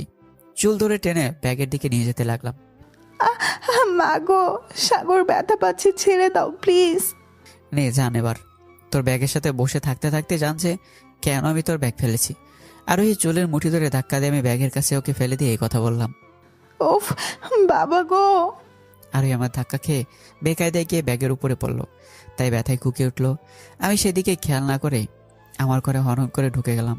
তারপর আরোহী আমার ঘরে যেখানে যেখানে ওর জিনিস কাপড় রেখেছিল সেগুলো তুলে নিয়ে আরোহীর উপরে ছুঁড়ে মারতে মারতে বললাম, তোর কত বড় সাহস, তুই আমার অনুমতি ছাড়া আমার ঘরেই ঢুকেছিস, এমনকি আমার জিনিসের পাশে নিজের জিনিস রেখেছিস। মধ্য চাচ্ছে তোকে এখনই লাঠি দিয়ে মেরে সোজা বানিয়ে দিই। আরোহী শুধু নিঃস্ব হয়ে চলাচল চোখে আমার দিকে তাকিয়ে আছে। কিন্তু আজকে তোর বাড়িতে প্রথম ভুল, তাই কিছু বললাম না। কিন্তু মনে রাখিস, এটাই তোর প্রথম এবং শেষ ভুল। এরপর যদি আমি তোকে এমন কিছু আমার বাড়িতে করতে দেখেছি তাহলে তোর জন্য ভালো হবে না। আমি এইসব বলে একের পর এক জিনিস এনে আরোহীর উপরে ফেলতে লাগলাম। আর আরোহী চলাচল চোখে আমার দিকে তাকিয়ে রইল। আমি যখন সবকিছু আরোহীর উপরে ফেলে আমার ঘরে চলে যেতে লাগলাম, তখন আরোহী আমার পিছন থেকে বলে উঠলো, তুমি আমাকে কষ্ট আর শাস্তি দেওয়ার জন্য এই জজ সাহেবের কাছে আরো 5 মাস বেশি সময় নিয়েছো, তাই না? বাহ, তোর তো দেখি ভালোই বুদ্ধি হয়েছে। একদিনে চুলের ব্যথা দেওয়ার কারণেই সব বুঝে ফেলেছিস। অবশ্য বুঝবি তো কার হাত দিয়ে তুই তোর চুলে টান খেয়েছিস, দেখতে হবে না? তার মানে আমি যা বলেছি সবটা একদম ঠিক? অবশ্যই ঠিক। তাছাড়া তুই কি ভেবেছিস আমি তোর সাথে প্রেম করার জন্য 5 মাস আরো সময় বেশি চেয়েছি? আমি তো সেটাই ভেবেছিলাম। এত বড় অফিসের মালকিন দা আরোহী চৌধুরী, সে নাকি এত বোকা? হে না আরোহী চৌধুরীর নমুনা। আমি পাগলের মতো এসব বলে হাসতে হাসতেই আমার রুমে চলে গেলাম। তারপর আরোহীর মুখের উপর দপ করে দরজা আটকে দিলাম। আরোহী চলাচল চোখে আমার দিকে তাকিয়ে থেকে কান্না ভেজা কণ্ঠে বিড়বিড় করে বলে উঠলো, নিধি, তুমি সত্যিই বলেছিলে আমি তোমার ভাইয়াকে চিনতে পারিনি। সত্যি আমি সাগরকে চিনতে পারিনি। আরোহী এইসব বলে ডান হাতের উল্টো পিঠ দিয়ে তার চোখ মুছে সব কাপড় আবার ব্যাগে ভরে আমার পাশের রুমে চলে গেল। অন্যদিকে আমি দরজা দিয়ে আমার রুমের সোফায় বসে মুখ শক্ত করে বললাম, আরোহী, তুই আমাকে চিনিস নি? তুই কে ভেবেছিস? তুই আমার সাথে এত কিছু করেছিস, আমাকে এত কষ্ট দিয়েছিস, আর আমি তোকে এমনি ক্ষমা করে দেব? আমার থেকে মুক্ত করে দেব তোকে? না না না, সেটা আমি হতেই দেব না। আমার সাথে করা প্রতিটা অন্যায় শাস্তি আমি তোকে দেব, তারপর তোকে মুক্তি দেব। আমি এইসব বলে শয়তানি হাসি আসতে লাগলাম। দেখতে দেখতে সময় কেটে গেল। আর ওই সব কিছু গুছিয়ে রেখে আমার ঘরের দরজায় এসে টোকা দিয়ে বলল, সাগর, হ্যাঁ বল। রাতের খাবার কি রান্না করতে হবে? তোর কি মনে হয়? আমি তো রান্নাঘরে ঢুকিনি, কি আছে না আছে তা জানি না। বাহ, বাসায় এসে প্রথমে আমার ঘর দখল নেওয়ার ইচ্ছে ছিল নাকি? না, তেমন কিছু না। চুপ, তুই কে চাস না চাস সেটা আমার থেকে ভালো করে কেউ জানে না, তাই আমাকে এসব উল্টাপাল্টা কথা বোঝাতে আসবে না। এখন রান্নাঘরে গিয়ে দেখ কি আছে, যা আছে সেটা দিয়ে আজকে চলতে হবে। কি আর করার, বলা নেই কওয়া নেই, হুট করে বাসায় এসে যে রাক্ষসের মতো উপস্থিত হয়েছিস। পৃথিবীতে একটা মানুষ তখনই সবচেয়ে বেশি কষ্ট পায় যখন তাকে খাবার নিয়ে খোঁটা দেওয়া হয়। এই ক্ষেত্রে আমি তাই করেছি। তাই আরোহী কি পরিমাণ কষ্ট পেয়েছে সেটা ভাষায় প্রকাশ করার মতো না। আরোহী সে চাপা কষ্টে চোখের জল বের করতে করতে আসতে লাগলো, কিন্তু দরজা বন্ধ থাকায় সেসব আমার চোখে আসলো না। আর আসলেও যে খুব একটা কিছু হতো তা মনে হয় না। আরোহী তার চাপা কষ্ট মনের ভিতরে লুকিয়ে রেখে আমাকে বলল, সাগর, তুমি চিন্তা করো না, আমার পেট ভরা আছে, তাই রাতে আর আমি খাবো না। সেই সব পরে দেখা যাবে, আগে গিয়ে দেখ রান্নাঘরে কি আছে। আচ্ছা। আর শোন, হ্যাঁ বলো। আমাকে 1 কাপ চা দিয়ে যাস তো, অনেক চা খেতে মন যাচ্ছে। আচ্ছা। তারপর আরোহী চলে গেল। আরোহী যেতে যেতে চলাচল চোখে বিড়বিড় করে বলতে লাগলো, সাগর, আমি জানি তুমি আমাকে কষ্ট দিতে চাচ্ছ, তোমার যত ইচ্ছা কষ্ট আমাকে দাও, তবুও তোমার মন জয় করার যে একটা সুযোগ আমি পেয়েছি সেটা হারাবো না। অন্যদিকে আমি আমার রুমে বসে শয়তানি হাসি দিতে দিতে বললাম, আসো আরোহী, হাসো, আমার সাথে সংসার করার অনেক শখ, তাই না? আসো তুমি। আমি এইসব বলে আরোহীর আসার অপেক্ষা করতে লাগলাম। কিছু সময়ের ভিতরে আরোহী 1 কাপ চা নিয়ে আমার ঘরে চলে আসলো। আরোহী আমার হাতে চায়ের কাপ দিয়ে বলল, তোমার কি আর কিছু লাগবে? দাঁড়া, আগে তো দেখি তুই চা কেমন বানিয়েছিস। এই কথা বলে আমি চা খেতে লাগলাম। 2 বার চায়ের কাপে চুমুক দিয়ে দাঁড়িয়ে মুখটা গম্ভীর করে আরোহীকে বললাম, তুই এটা চা বানিয়েছিস তাই না? হ্যাঁ। কেন, খারাপ হয়েছে? তোকে চা বানানো কে শিখিয়েছে? কেউ না। চা কিভাবে বানাতে হয় জানিস? জানি, কিন্তু আগে কখনো বানাইনি। তুমি বলো না, চা কি খারাপ হয়েছে? এদিকে আয়, তোকে বলছি। কেন? আয়, তাহলেই দেখতে পারবি। আরোহী ভয়ে ভয়ে আমার সামনে এসে দাঁড়ালো। তোর ডান হাতটা সামনে এগিয়ে দে। কেন? একটু দেখি তুই তোর এই হাত দিয়ে কিভাবে চা বানালি। আমার কথা শুনে আরোহী ভয়ে চলো চোখে আমার দিকে হাত বাড়িয়ে দিল, আর মনে মনে বলতে লাগলো, সাগর, আমি বুঝেছি তুমি আমার উপরে সেই দিনে প্রতিশোধ নিতে চাও। আমি যেমন তোমার হাত কফি দিয়ে পুড়িয়ে দিয়েছিলাম, আজকে ঠিক তেমনি তুমি আমার হাত চা দিয়ে পুড়িয়ে দিতে চাও। কিন্তু বিশ্বাস করো, আমি একটুও কষ্ট পাবো না। তুমি যদি এই করে সুখী হও তাহলে আমিও খুশি। আরোহী এইসব বলে চলো চোখে আমার দিকে কিছু সময় তাকিয়ে থেকে 2 চোখ বন্ধ করে ফেললো। আমি সেটা দেখে বললাম, কিরে, তুই চোখ বন্ধ করে ফেললি কেন? এমনি, তোমার যা ইচ্ছা তুমি করো। ঠিক আছে, তাহলে আমি করছি। এই কথা বলে আমি শয়তানে হাসি দিয়ে আমার চায়ের কাপ আরোহীর হাতের কাছে নিয়ে কাপ থেকে চা আরোহীর হাতের উপরে ঢালার জন্য তৈরি হতে লাগলাম। ঠিক যেই মুহূর্তে আমার চায়ের কাপ থেকে চা আরোহীর হাতে পড়বে, ঠিক সেই মুহূর্তে আমার কি জানি হলো। আমি চা ওর হাতে না দিলে কাপ আবার আগের জায়গায় ঠিক করে মনে মনে বললাম, না না, এটা করা যাবে না। এটা করলে ওরা আর আমার ভিতরে পার্থক্য কি থাকবে? আর আমি বা আমার নিজের চোখে চোখ রাখবো কি করে? না না, ওকে এভাবে কষ্ট দেওয়া যাবে না। আমি এইসব ভাবতে ভাবতে আমার হাত আরোহীর হাতের উপর থেকে দূরে সরিয়ে নিয়ে যেতে লাগলাম। ঠিক সেই সময় আরোহী বলল, কি হলো, করলে না? তোমার যা ইচ্ছা করার ছিল। আরোহী চোখ বন্ধ করে মুচকি এসে আমি নিশ্চুপ হয়ে আছি। ভয় পেও না, তুমি আমার সাথে যা করবে, আমাকে যত কষ্ট দিতে চাইবে দিতে পারো। আমি এসব কাউকে কোনো দিন বলবো না, আর না এর জন্য তোমার কাছে কিছু করব। কারণ আমি জানি আমি এইসব কিছুর জন্যই যোগ্য। কি করব কি বলবো বুঝতে পারছি না। তার উপরে আবার আমি তোমাকে ভালোবাসি, তাই তোমার থেকে পাওয়া সব কষ্ট অবহেলা আমি মুখ বুজে সহ্য করে নিব। আমি এতক্ষণে বুঝতে পারছিলাম না কি করব কি বুঝবো, কিন্তু আরোহীর মুখ থেকে ভালোবাসার কথা শুনে আমার মাথায় একটা শয়তানি বুদ্ধি চলে আসলো। সেই সাথে আমার মুখের কোণে শয়তানি হাসি ফুটে উঠল। সেটা থেকে আমি বললাম, তুই আমাকে সত্যিই ভালোবাসিস? হ্যাঁ, কতটা ভালোবাসিস আমাকে? অনেক অনেক। আমি তোমাকে অনেক ভালোবাসি। তাই নাকি? হ্যাঁ। আমি তোকে কষ্ট দিলে সেটা সহ্য করতে পারবি? হ্যাঁ পারবো। তুমি যদি আমাকে কষ্ট দিয়ে মেরে ফেলো তবুও আমি একটু শব্দ করব না। তাই নাকি? হ্যাঁ। আরুর সাথে একদিক দিয়ে আমি এসব বলছিলাম, অন্যদিক দিয়ে চায়ের কাপ নিয়ে আমার কাজ করছিলাম। তখন আমি চায়ের কাপে থাকা সব গরম চা আরুর হাতে না ঢেলে আমার নিজের হাতে ঢালছিলাম। আমি আরুর সাথে কিছু করছি না দেখে বলল, তুমি না আমার সাথে কি করবে? করলে না? করছি তো। কোথায়? চোখ খুলে দেখ। আমার কথা শুনে আরোহী চোখ খুলে তাকালো, তারপর নিজের হাত উঠিয়ে দেখলো সেটা ঠিক আছে, আর আমাকে প্রশ্ন করলো, কোথায় কি করলে? আমি চোখের ইশারায় আরোহীকে নিচে তাকাতে বললাম। তখন আরোহী দেখলো আমি আমার হাতে গরম চা ঢালছি।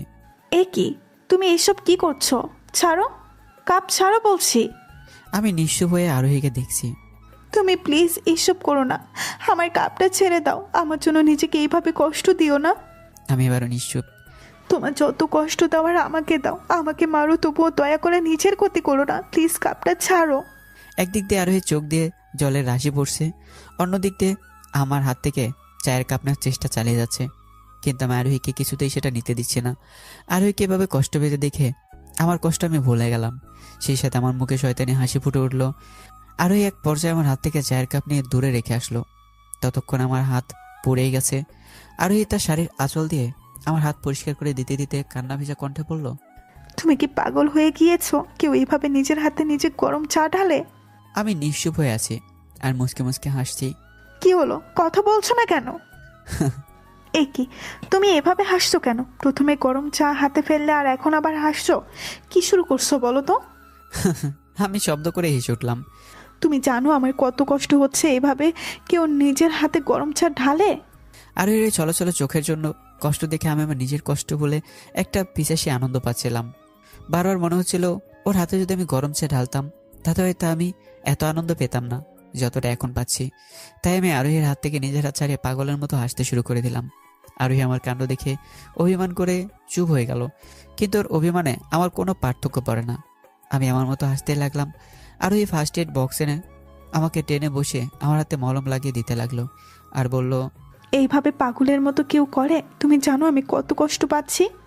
তোকে এখানে এনেছি তো কষ্ট দেওয়ার জন্যই।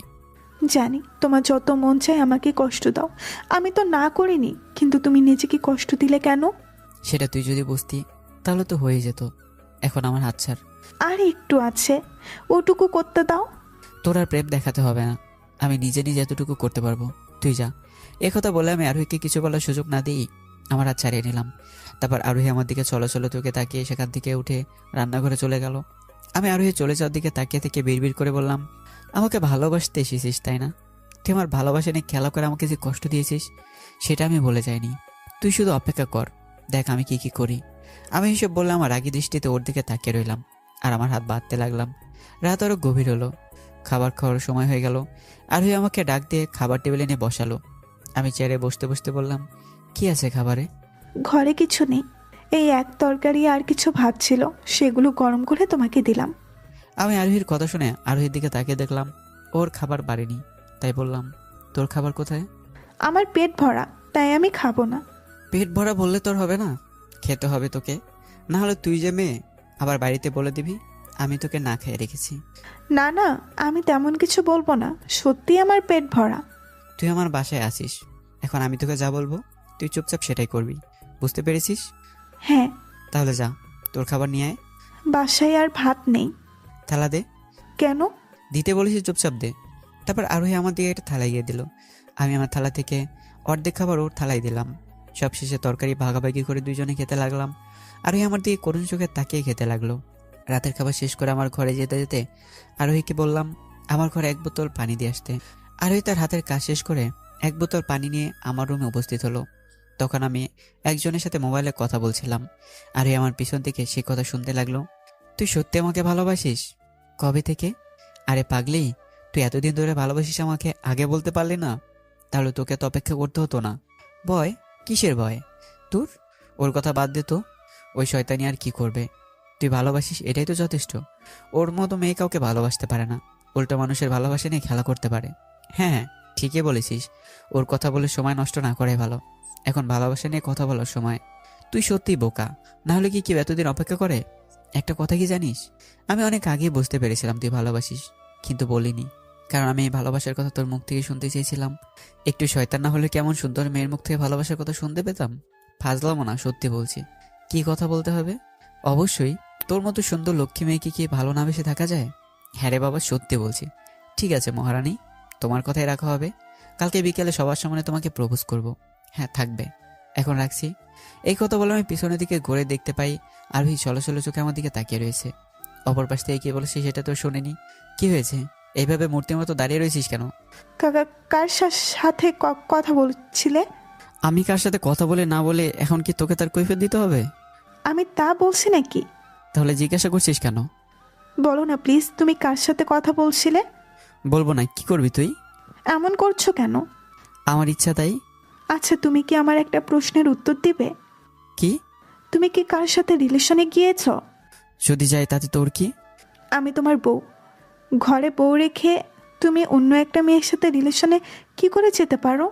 তুই যদি সত্যি আমার বউ হতি তাহলে অবশ্যই আমি অন্য মেয়ের সাথে রিলেশনে যেতে পারতাম না, কিন্তু তুই তো আমার বই না। তাহলে আমি কি? কেন, দাসী? দাসী? হ্যাঁ, সেদিন এটাই না বলেছিলি আমি যদি দাসী হয়ে তোকে আমার কাছে রাখি তাহলে তুই থাকবি? তাই তো তোকে দাসী করে নিয়ে এসেছি। আরও এই নিশ্চুপ হয়ে আছে, কিছু বলার ভাষা নেই। এখন এখানে দাঁড়িয়ে আমার মাথা না খেয়ে এখান থেকে যা, কালকে আমার অনেক কাজ আছে। তারপর আরোহী কিছু সময় আমার দিকে তাকিয়ে থেকে পানির বোতল ফেলে কান্না করতে করতে আমার ঘর থেকে বেরিয়ে গেল। আবার দেখে না দেখার ভান করলাম। পরদিন যথারীতি অফিসে গেলাম, বিকেলে বাড়িতে ফিরে আসলাম। তারপর নিজের মতো করে ফ্রেশ হয়ে আবার পোশাক পরে বেরিয়ে যেতে লাগলাম। সেই সময় আরোহী আমার সামনে এসে দাঁড়িয়ে বলল, এই তো আসলে, এখন আবার কোথায় যাচ্ছ? কাজ আছে। কি কাজ? সেটা তোকে বলা প্রয়োজন মনে করি না। গার্লফ্রেন্ডের সাথে দেখা করতে চাচ্ছ? ধরে না তাই। এই কথা বলে আমি সেখান থেকে ওকে সরিয়ে দিয়ে আমি চলে গেলাম। আর ওই চলাচল চোখে আমার দিকে কিছু সময় তাকিয়ে রইল। তারপর চোখ মুছে আমার পিছু নেবে বলে ঠিক করলো। যেমন কথা তেমনই কাজ। আর আমার পেছনে পেছনে রেস্টুরেন্টে উপস্থিত হওয়ার পর দেখতে পেল আমি একটা মেয়ের সামনে বসে রয়েছি। এটা থেকে আরোহীর চোখের কোণে জল চলে আসলো। তারপর যখন লোকে লোকে আরোহী মেয়েটির চেহারা দেখলো তখন আরো অবাক হয়ে গেল, কারণ মেয়েটি আর অন্য কেউ না, বরং জয়া। আরোহী আমাকে আর জয়াকে কথা বলতে দেখে মুখে হাত দিয়ে বলে উঠল, শেষ পর্যন্ত সাগর জয়ার সাথে রিলেশনে গিয়েছে? ও আমার এত বড় ক্ষতি করতে পারলো? আরোহী একদিকে এসব বলছে আর অন্যদিকে জয়ার আমি হাসি ঠাট্টা করছি, যা আরোহী সহ্য করতে পারছিল না আর ওখানে কিছু করতে পারছিল না। তাই কান্না করতে করতে সেখান থেকে বাসায় চলে যায়। রাতে আমি বাড়িতে ফিরে আসি। আরোহী একদিকে কান্না করে চোখ ফুলে ফেলেছে। যখন আমার ঘরে ঢুকছিলাম তখন আরোহী আমার সামনে এসে বলল, রিলেশন করার জন্য আর কোনো মেয়ে পেলে না? শেষ পর্যন্ত ওই জয়ার সাথে তোমার রিলেশন করতে হলো? কি বলছিস এসব? আমি জয়ের সাথে রিলেশন করব কেন? থাক, আমি বাচ্চা না যে আমাকে ভুলভাল বুঝাবে। আমি বিকেলে সবটা নিজের চোখে দেখে এসেছি। তাই নাকি? হ্যাঁ। বাহ, এখন তাহলে আমার পিছু করা শুরু করে দিয়েছিস? যার স্বামী ঘরে বউ রেখে অন্য মেয়ের সাথে সম্পর্ক করে তাকে তো স্বামীর পিছু করতেই হবে। স্বামী? সেটা আবার আমি? এসব বলে আমি হাসতে হাসতে আরোহীকে পাশ কাটিয়ে চলে যেতে লাগলাম। আরোহী আমার হাসি দিকে একটু বিরক্ত হলো। তারপর হনন করে আমার সামনে এসে বলতে লাগলো, তুমি এইভাবে হাসছো কেন? তুই আমার বউ, এমন হাসির কথা শুনে না হেসে পারা যায়? এটা মোটেও হাসির কথা না। নিজেই ভেবে দেখ, আদৌ হাসির কথা নাকি? আমি এইসব বলার কথা না বেড়ে সেখান থেকে আস্তে আস্তে চলে যেতে লাগলাম। পরের অফিসে সবাই কাজ করছে। আরোহী তার কেবিনে এসে বসে রাগে ফুঁসছে আর জয়ের জন্য অপেক্ষা করছে। যখন আরোহী জানতে পারলো জয় অফিসে এসে পড়েছে তখন রাগে হনহন করে হেঁটে জয়ের সামনে গিয়ে বলল, ওই মেয়ে, ওই, তোর অন্যের জামাইয়ের দিকে নজর না দিলে তোর ভালো লাগে না? সরি ম্যাডাম, আপনি এসব কি বলছেন আমি বুঝতে পারলাম না। দেখ, একদম ভাব করবি না, আমার সামনে একদম ভাব করবি না, না হলে তোর জন্য ভালো হবে না। সত্যি ম্যাডাম, আপনি কি বলছেন না বলছেন আমি কিছুই বুঝতে পারছি না। তুই কিচ্ছু বুঝতে পারছিস না, তাই না? হ্যাঁ ম্যাডাম, আমি কিছু বুঝতে পারছি না। কালকে বিকেলে তুই কোথায় ছিলি? সেটা আমার ব্যক্তিগত বিষয়, আপনাকে বলবো কেন? তুই আমার স্বামীর সাথে বাহিরে বাহিরে নষ্টি ফষ্টি করবি আর আমাকে জিজ্ঞাসা করছিস আমাকে কেন বলবি? কে আপনার স্বামী? তুই জানিস না আমার স্বামীকে? ওহ, সাগর। সাগরের কথা বলছেন? একদম ওর নাম মুখ দিয়ে নিবি না, তাহলে তোর জিহ্বা আমি টেনে ছিঁড়ে নেব। আর তুই কি ভেবেছিস আমার জামাইয়ের সাথে রাস্তায় রাস্তায় নষ্টি ফষ্টি করবি আর আমি জানবো না? ম্যাডাম, আপনার কোথাও ভুল হচ্ছে। আমার কোথাও ভুল হচ্ছে না, আমি কালকে বিকেলে সবকিছু নিজের চোখে দেখেছি। আরোহী এতটাই রেগে জয়ের সাথে কথা বলছে যে দিক বেদিক সে হারিয়ে ফেলেছে। এমনকি কোথায় দাঁড়িয়ে আছে, কি বলছে সেটাও সে ভুলে গেছে।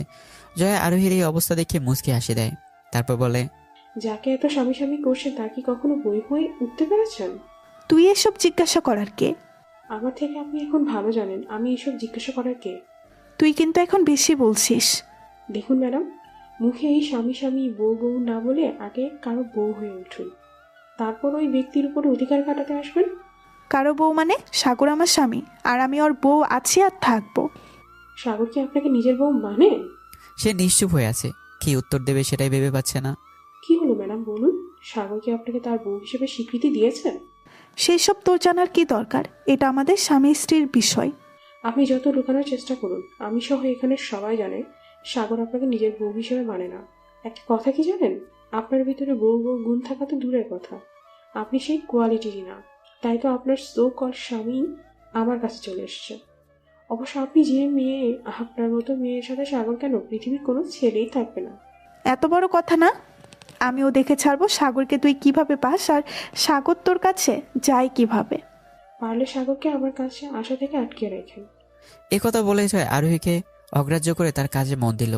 আরোহী জয়ের দিকে তাকিয়ে আগে কতক্ষণ বসতে বসতে সেখান থেকে নিজের রুমে চলে যায়।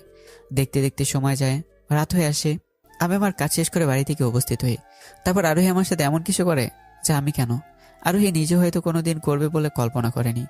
আমি বাসায় আসার পর দেখতে পেলাম আরোহী অনেক সুন্দর করে সেজেছে, একদম নতুন বউদের মতো সুন্দর একটা শাড়ি পরেছে, গায়ে গহনা পরেছে, চোখে কাজল, নতুন বউদের মতো গোমটা দিয়েছে। আরোহীকে এই অবস্থায় দেখে আমি প্রথমে একটু অবাক হলাম, কারণ ওকে এই অবস্থায় আমি আগে কখনো দেখিনি। তারপর না দেখার ভান করে ওকে পাশ কাটিয়ে সেখান থেকে চলে যেতে লাগলাম, যা আরোহীর সহ্য হলো না। তাই আরোহী রেগে আমার সামনে এসে দাঁড়িয়ে আমাকে থামিয়ে বলে উঠলো, কি ব্যাপার, তুমি এইভাবে চলে যাচ্ছ কেন? তাহলে কি করব? আমি এত সুন্দর করে সেজেছি, আমাকে কেমন লাগছে সেটা বলো। ও, তুই আজকে সেজেছিস নাকি? কেন, তুমি আগে খেয়াল করনি? না রে, আমার এত সময় কোথায় যে তোর দিকে তাকাবো?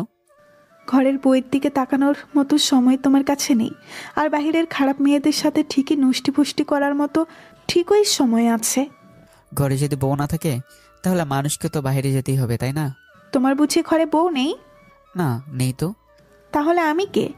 তোকে তো আমার বউ হিসেবে মানি না। কেন আমাকে তুমি বউ হিসাবে মানবে না কেন? তোর ভিতরে বউ হওয়ার কোনো কোয়ালিটি থাকা দরকার, সেই কোয়ালিটি নেই। আমার ভেতরে বউ হওয়ার কোয়ালিটি নেই, আর জয়ার ভেতরে আছে, তাই না? হ্যাঁ, সে তো আছেই। আমি এই কথা বলতে বলতে আরোহীকে পাশ কাটিয়ে চলে যেতে লাগলাম। তখন আরোহী আমার পিছন থেকে বলে উঠলো, জয়া, তোমাকে এমন কি দিয়েছে যে তুমি আমার মতো সুন্দরী মেয়েকে রেখে ওই জয়ার কাছে যাচ্ছ? ও তো তোমার মতো সুন্দরও না। আমি নিশ্চুপ হয়ে না শোনার ভান করে চলে যেতে লাগলাম। নাকি রাস্তার মেয়েদের মতো জয়াও তোমাকে তার শরীর দিয়ে ভুলিয়ে ফেলেছে? তুই একদম জয়কে নিয়ে খারাপ কথা বলবি না। গলা চেপে ধরে কথাটা বললাম। আহ আহ হঠাৎ গলা চেপে ধরায় শ্বাস নিতে তার কষ্ট হচ্ছে। তুই কি সবাইকে তোর মতো খারাপ মেয়ে ভাবিস নাকি, যে নিজের উদ্দেশ্য পূরণ করার জন্য যত নিচে নামতে হয় তত নিচে নামবে? ভুলে আর কখনো নিজের মতো অন্য কাউকে ভাবিস না, তাহলে আমার চেয়ে খারাপ আর কেউ হবে না। আমি এই কথা বলে আরোহীর গলা ছেড়ে দিয়ে সেখান থেকে হেঁটে চলে গেলাম। আরোহী কিছু সময় কেসে তারপর বলে উঠলো, তাহলে তুমি ওই জয়ার উপরে এত আকৃষ্ট হলে কিভাবে?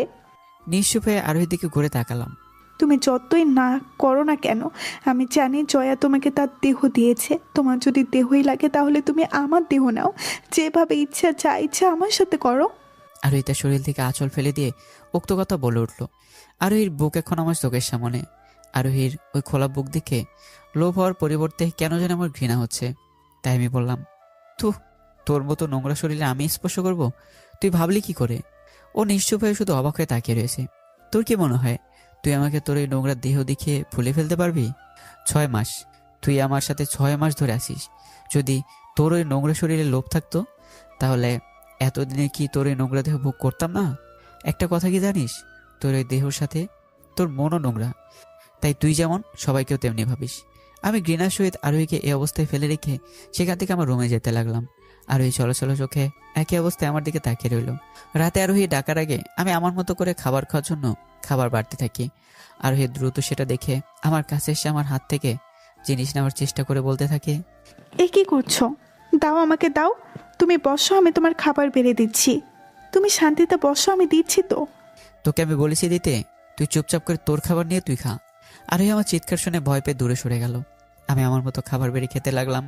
আরোহী আমার রাগের কারণ বুঝেছে, তাই আমার সাথে কথা না বলে নিজের মতো করে পাশে বসে খাবার খেতে লাগলো। আমার খাবার খাওয়া হয়ে গেলে যখন হাত দিয়ে চলে যাচ্ছিলাম, তখন আরোহী আমার হাত ধরে মাথা নিচু করে বলল, সরি, আমি বুঝিনি বিষয়টা এভাবে হয়ে যাবে। সত্যি বলছি, আমি জয়াকে নিয়ে এত কিছু বলতে চাইনি। তুই তোর ওই নোংরা হাত দিয়ে আমাকে জীবনও ধরবে না, আর তোর ওই নোংরা মুখ দিয়ে আমার নাম বের করবি না। তাহলে আমি কি করতে পারি না পারি সেটা ভালো করেই জানিস। তোর মতো নোংরা মেয়েকে তখনই ডিভোর্স না দেওয়াই ছিল আমার জীবনের সবচেয়ে বড় ভুল। আমি এই কথা বলে আরোহীর হাত ঝাড়া মেরে সরিয়ে দিয়ে সেখান থেকে চলে যেতে লাগলাম। অন্যদিকে আরোহীর কানে শুধু একটা কথাই বাজতে লাগলো, তুই নোংরা মেয়ে, তুই খারাপ মেয়ে। আরোহীর কানে এই শব্দটা বাজতেই লাগলো যে ও পরের খাবার খেতেই পারলো না, এমনি সেখানে বসে থাকতে পর্যন্ত পারলো না। আর ওই একটা সময় কথাটা থেকে এতটা অসহ্য হয়ে পড়লো যে দুই কান দিয়ে হাত চেপে ধরে খাবার টেবিল থেকে উঠে দাঁড়িয়ে তার রুমে চলে গেল। তারপর আরোহী এমন কিছু করলো যা দেখে আরোহীকে পাগল ছাড়া কিচ্ছু বলা যায় না। আরোহী খাবার টেবিল থেকে উঠে সরাসরি তার রুমের বাথরুমে ঢুকে গেল। তারপর হাতে সাবান, তার মুখে সাবান ডলতে লাগলো। আরোহীর কানে যে একই কথা বাজছিল, আর এই সাবান দিয়ে বারবার চাচ্ছে নিজের শরীর থেকে ওই নোংরা অংশ বের করে দিতে। কখনো হাত, আবার কখনো মুখ, এইভাবে সারা শরীর সাবান দিয়ে ডলতে থাকলো। কিন্তু তবুও যেন ওর মন ভরল না। তাই এই রাতে শাওয়ার ছেড়ে দিয়ে নিচে দাঁড়িয়ে সারা শরীরে সাবান দিয়ে ডলতে শুরু করে দিল। দেখতে দেখতে অনেকটা সময় চলে যায়। আরোহী তার মতো তারকে সাবান ডলেই যাচ্ছে, যার ফলস্বরূপ আরোহীর হাত, পা, মুখ, এমনকি সারা শরীর লাল হয়ে গেছে। তবু আরোহীর মাথা থেকে সে একটা কথাই বেরোচ্ছে। একটা সময় আরোহী আর না পেরে শাওয়ারের নিচে কান্না করতে করতে বসে বলতে থাকে, বিশ্বাস করো সাগর, আমি নোংরা মেয়ের না, আমি নোংরা না। কিন্তু আরোহী সে চাপা কান্না আবার কান পর্যন্ত আসে না। পরদিন আরোহী অফিসে যাওয়ার পর সবাই তার দিকে অবাক হয়ে তাকিয়ে থাকে, কারণ আরোহী চৌধুরী দুধের মতো সাদা ছিল, কিন্তু এক রাতের ব্যবধানে সে আরোহী চৌধুরীর শরীর রক্তের মতো লাল হয়ে গেছে। আরোহী সে অবস্থায় অফিস করতে থাকে। যখন অফিসে জয় আসে, তখন আরোহী গিয়ে গতকালের ব্যবহারের জন্য জয়ের কাছে ক্ষমা চায়। অফিসের সবাই অনেক অবাক হয়, কারণ এর আগে তারা আরোহীকে কখনো এমনভাবে দেখেনি। অফিসের সবাই একটা জিনিস খেয়াল করে, আগের আরোহী আর আজকের আরোহীর ভেতরে অনেক কিছু পাল্টে গেছে। আগের আরোহীর ভেতরে অহংকার, রাগ এইসবে ভরা ছিল, কিন্তু আজকের আরোহীর ভেতরে সেসব কিচ্ছু নেই। সাধারণ একটা মেয়ের মতো একদম চুপ হয়ে গেছে। বড় কোনো ধাক্কা খেলে মানুষ যেমন চুপচাপ হয়ে যায়, আরোহী ঠিক তেমন হয়ে গেছে। দেখতে দেখতে সময় যেতে থাকে। আরোহী এখন আর প্রয়োজন ছাড়া কারোর সাথে কথা বলে না, আর যতটা সম্ভব চেষ্টা করে আমার রাগ ভাঙানোর, আমার মনে নিজের জন্য একটু জায়গা করার, কিন্তু সে সফল হয় না। একদিন দুপুরে আমি আরোহীকে ফোন দিয়ে অফিস থেকে দ্রুত বাড়িতে আসতে বলি। আরোহী আমার ফোন পেয়ে খুশি হয়ে সবকিছু ছেড়ে চলে আসে। আরোহী যখন বাড়িতে এসে উপস্থিত হয়, তখন আমি সোফায় বসা। সে বাড়িতে এসে আমাকে বলে, তুমি আমাকে এত তাড়াতাড়ি ডাকলে, তোমার কিছু কি বলার ছিল? কিছু বলার ছিল না, বলতে পারো তোমাকে কিছু দেয়ার ছিল। কি দেওয়ার ছিল? সেটা তো সারপ্রাইজ। আরও এই সারপ্রাইজ শুনে আরো বেশি এক্সাইটেড হয়ে যায় এবং মনে মনে ভেবে ওঠে, হয়তো এখন আমি ওকে ক্ষমা করে দিয়েছি। কি সারপ্রাইজটা দেবো? হ্যাঁ দাও। 1 মিনিট দাঁড়াও। এই কথা বলে আমি পেছনের ঘরে টি টেবিলের উপর থেকে আমার একটা সুটকেস উঠে আরোহীর দিকে ঘুরি। এই সুটকেসে কি আছে? তোমার সারপ্রাইজ। Suitcase surprise? হ্যাঁ। দাও তাহলে দেখি কি সারপ্রাইজ। না, আমি তোমাকে সেটা দেখাবো। আচ্ছা দেখাও। তারপর আরোহী হাসি হাসি মুখে আমার দিকে তাকিয়ে থাকে। আমি আস্তে আস্তে সুটকেসটা উপরে উঠে আরোহীর মাথার উপরে রাখি। সুটকেস ওখানে নিলে কেন? সারপ্রাইজ দেবো তাই। কি সারপ্রাইজ যে ওখানে নিয়ে দিতে হবে? দাঁড়াও, এক্ষুনি দেখতে পাবে। আমি এই কথা বলে সুটকেস খুলে দেই। তারপর সেখান থেকে হাজার হাজার টাকার নোট আরোহীর মাথায় পড়তে থাকে। সেখান থেকে ফ্লোরে আরোহী সুটকেস থেকে টাকা পড়তে দেখে অবাক হয়ে যায়। তারপর আমাকে প্রশ্ন করে, সাগর এসব কি? আমার যোগ্যতা। মানে? তুই একদিন বলেছিলি না তোর জামাই হওয়ার যোগ্যতা আমার আছে কিনা, তাই আমার 1 মাসের টাকা তোর উপরে দান করলাম। হিসাব করে দেখ, এই টাকা দিয়ে তোর 1 মাস চলবে নাকি আরো লাগবে। আমি তো এসব কিছু চাইনি। বলে গেলে মনে করে দেখ, তোর মতো বড় লোক বাপের মেয়ে জামাই হওয়ার জন্য তো একদিন তুই বলেছিলি আমার যোগ্যতা প্রমাণ করে দেখাতে। সে একদিন হয়তো বলেছিল, কিন্তু এখন তো বলিনি। এখন তো আমি শুধু তোমাকে চাই। আমাকে চাইলে তো তুই আমাকে পাবি, সেটা কোথাও লেখা নেই। তাই বলে তুমি আমার সাথে বাজারের মেয়েদের মতো ব্যবহার করবে, ওদের মতো আমার উপরে টাকা উড়াবে? তোর কপাল ভালো, আমি তোকে বাজারের মেয়েদের মতো সম্মান দিয়েছি। তুই তো এই বাজারের মেয়েদের থেকেও খারাপ। ওরা খারাপ হলে ওরা জানে মানুষের সাথে ব্যবহার করতে হয় কিভাবে, যা তুই জানিস না। আমি কি এতটাই খারাপ?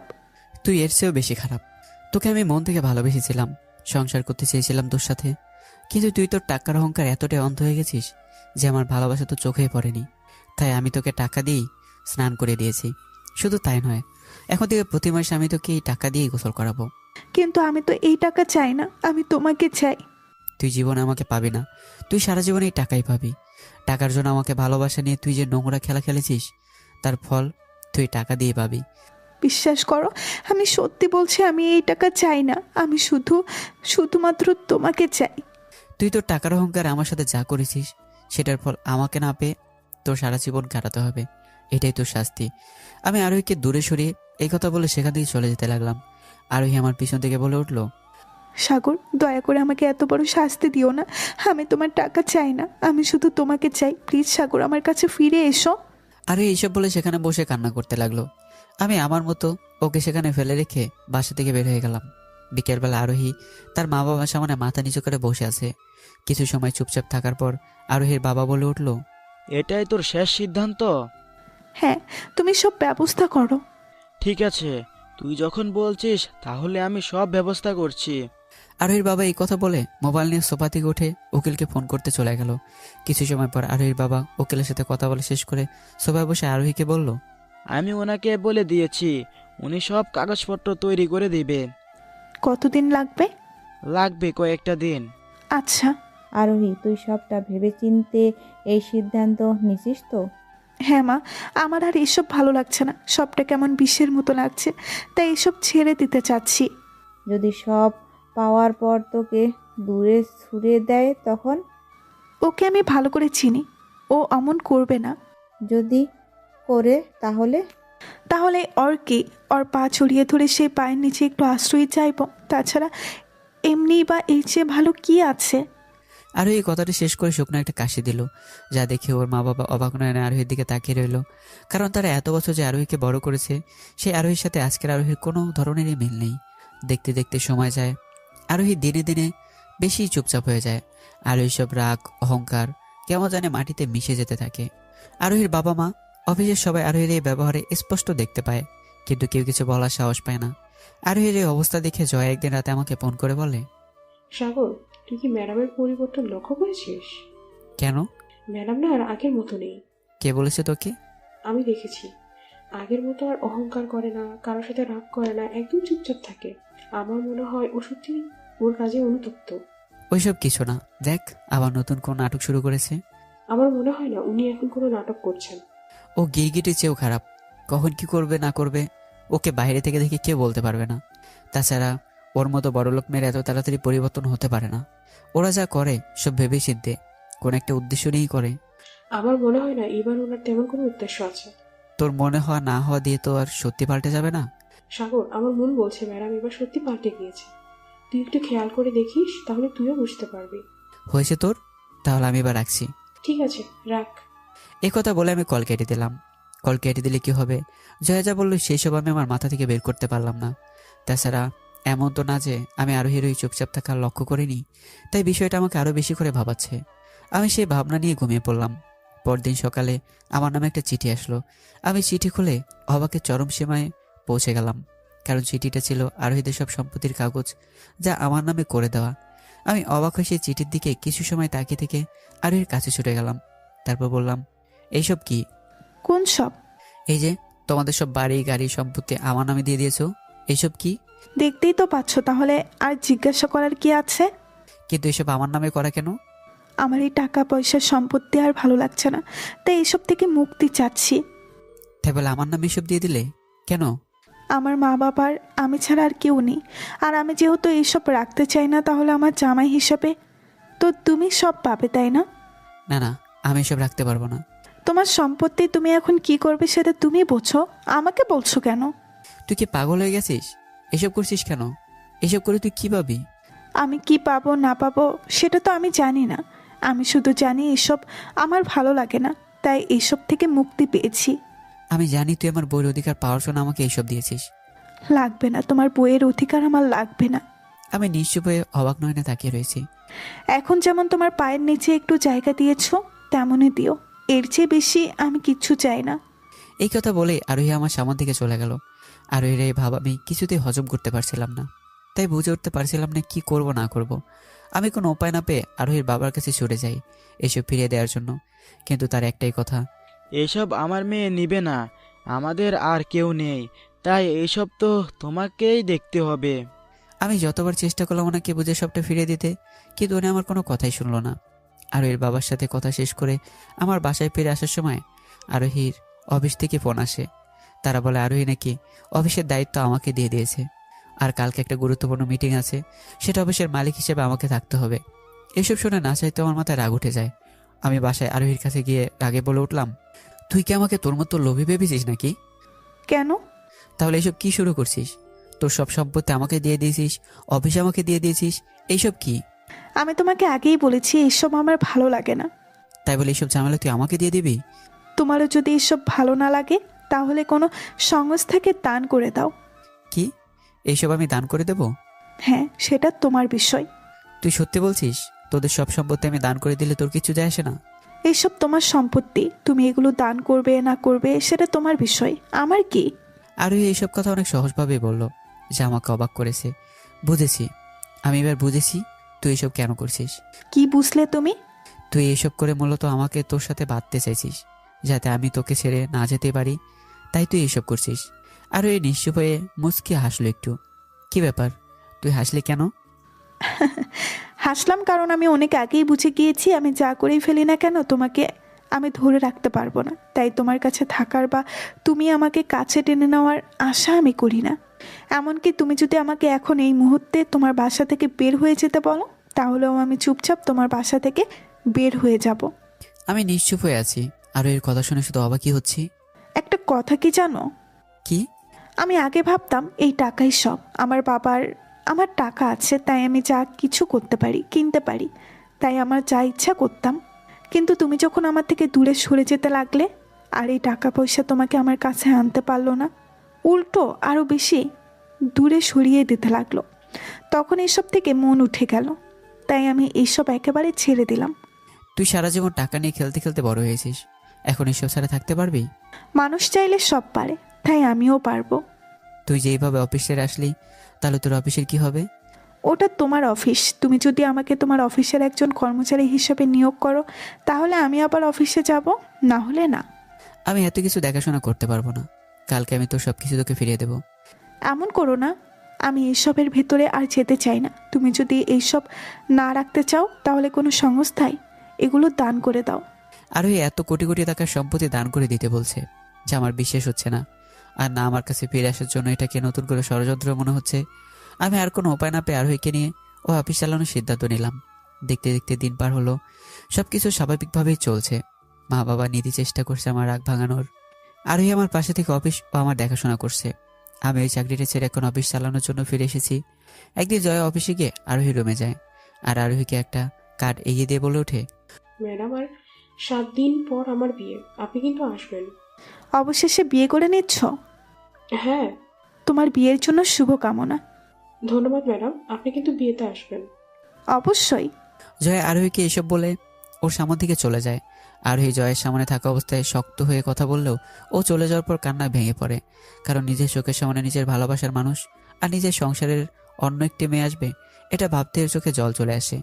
সেই দিন আর আরোহী অফিস করতে পারে না, অফিস থেকে সরাসরি বাড়িতে চলে আসে আর কান্না করতে থাকে। রাতে যখন আমি অফিস থেকে বাসায় ফিরে আসি, আমি দাঁড়িয়ে মোবাইল উঠিয়ে কিছু একটা করছিলাম, তখন আরোহী আমার পাশে এসে দাঁড়িয়ে বলে উঠলো, তোমাকে শুভকামনা জানাই। কিসের জন্য? তুমি না বললেও জয়া আমাকে বলেছে। কি বলেছে? এই যে তুমি কিছুদিনের মধ্যে নতুন জীবন শুরু করতে যাচ্ছ। কিসের নতুন জীবন? এই যে জয়ের সাথে বিয়ে করে নতুন জীবন। কি? আমি জয়ের সাথে বিয়ে করছি? হ্যাঁ। এই কথা কে বলেছে? আমি জানি, তাই তোমাকে অবাক হতে হবে না, কিন্তু হ্যাঁ, তোমাকে ধন্যবাদ। ধন্যবাদ কেন? বিয়ে করছো অথচ আমাকে ডিভোর্স দাওনি, তার জন্য। আমি নিশ্চুপ। আর ওই কি বলছে আমি কিছুই বুঝতে পারছি না।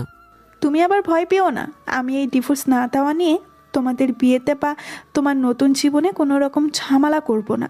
উল্টো আমি খুশি তুমি আমাকে ডিভোর্স না দিয়ে নতুন জীবন শুরু করার পরে আমাকে তোমাদের সাথে রাখছো তার জন্য।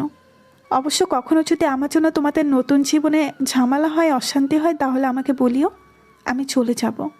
আর এইসব বলে আমার কিছু বলার সুযোগ না দিয়ে কান্না করতে করতে চলে গেল। আমি আরোহীর দিকে কিছু সময় তাকিয়ে থেকে বললাম, পাগল হয়েছে নাকি? এইসব কি বলে গেল? আমি এই কথা বলে আমার নিজের মোবাইল টিপতে মন দিলাম।